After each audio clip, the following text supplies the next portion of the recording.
In this video, I'll show you how to upload a Word doc to Google Docs. The easiest way to do this is through Google Drive. Google says you can upload files like Microsoft Word documents to Drive, then open them in Google Docs from there. If you want the file to stay as a Word document, you can just open it for viewing and editing. But if you want to fully use it as a Google Docs file, you can convert it after uploading.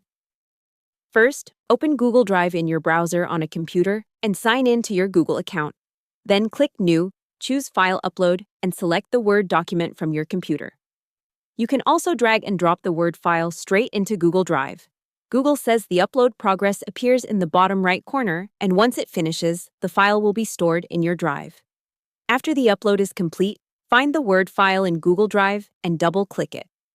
Google says uploaded Office files can be opened directly from Drive. If you want to edit it in Google Docs, format, open the file, and choose the option to edit or open it with Google Docs. That creates a Google Docs version you can work with more easily inside the Docs editor. There is also another useful option if you upload Word files often. Google says in Drive settings you can turn on a feature that automatically converts uploaded files into Google Docs editor format.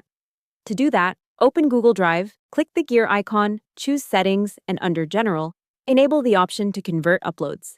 That way, future Word documents can be converted automatically when you upload them. If you are using a phone or tablet, the process is similar through the Google Drive app.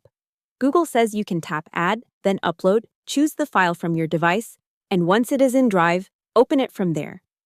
From that point, you can still work with the document in Google's apps depending on the file and app support. One more thing to keep in mind is formatting. Google notes that most Word documents open normally, but some formatting, advanced layouts, or special fonts may look slightly different after conversion to Google Docs.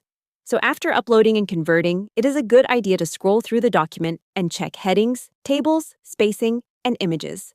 So the full process is simple. Open Google Drive, upload your Word file, open it from Drive, and then choose to open or edit it in Google Docs if you want a Google Docs version. Hope the tutorial was helpful. Subscribe to my channel and see you in the next video.